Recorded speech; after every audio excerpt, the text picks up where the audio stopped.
Demolished అన్నాడు కదన్న. Gaza, Iran demolish. I've demolished like anything.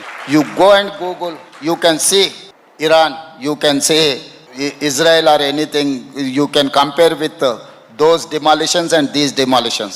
Gaza, Iran demolish. నీ దమ్ముంటే ఆదిత్యాన్ని కూడా అట్లనే డిమాలిష్ చేద్దాం. దా పోదాం, దా. నేను వస్తాను నీ అంబడి.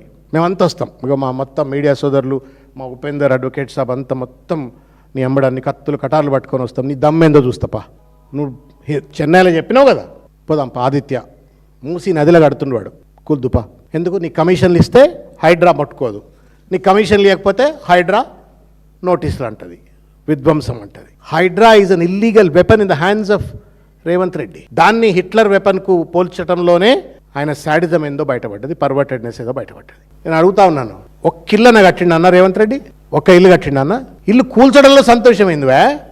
కేసీఆర్ గారు కూడా పాపం పెద్ద ఎత్తున సంతోషపడ్డారు. ఎప్పుడు తెలుసా?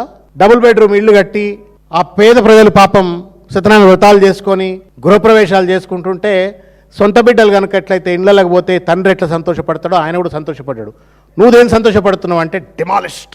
ఇది నీ సైకాలజీ, ఇది నీ గవర్నెన్స్ మోడల్.